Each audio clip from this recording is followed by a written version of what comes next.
আসসালামু আলাইকুম বন্ধুরা। আজকে আমি তেমন কিছু করবো না। তরমুজ আনতে বলেছিলাম, বড় তরমুজ, তো এরকম ছোট তরমুজ এনেছে আবার করে কেটে নিয়ে এসছে। তো তার জন্য আমি একে কেটেই শরবত বানাবো। আগে আমি কেটে নিই, তরমুজটা কাটছি, খুব সুন্দর লাল আছে, আমি কেটে নিয়েছি।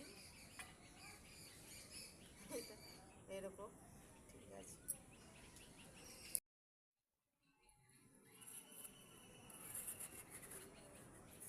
কী করবো বন্ধুরা, ছোটো তরমুজ নিয়ে এসছে, তার জন্য আমি এরকম করে তুলে নিচ্ছি।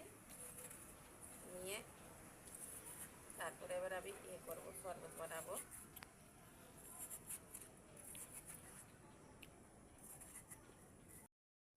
এই যে আমি চামচটা দিয়ে চামচটা এরকম করে নিয়েছি। এর চিনি দিয়ে দিব, গোড়া চিনি দিয়ে আবার এই চামচটা দিয়ে নাড়তে থাকবো। এই যে এবার বন্ধুরা, এটাকে আমি করে আলতো আলতো করে একটু একটু করে ঢেলে ছেঁকে নেব। আর এই চামচটা দিয়ে টিপতে থাকবো এমন করে। এই যে বন্ধুরা, আমি তরমুজের শরবত 3 গ্লাস বানিয়েছি। হ্যাঁ, দেখতে কত সুন্দর লোভনীয় লাগছে দেখুন।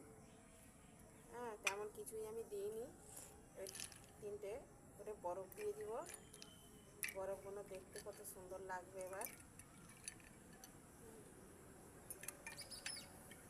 দেখি, এবার চলুন বন্ধুরা, দেখি ঘরের মানুষটা কেমন খায় শরবতটা, কে কী বলে। বন্ধুগণ, এই শরবতটি তরমুজের শরবত। এই শরবতটি খেয়ে দেখলাম খুবই সুন্দর লাগছে, খেতে খুব মজাদার হয়েছে, খুব টেস্টি হয়েছে। তাই আপনাদের কাছে বলছি, আপনারা যদি এই শরবত বানিয়ে খান দেখবেন খুবই ভালো লাগবে। যদি ভালো লাগে তাহলে আপনারা লাইক করবেন, সাবস্ক্রাইব করবেন আর শেয়ার করবেন।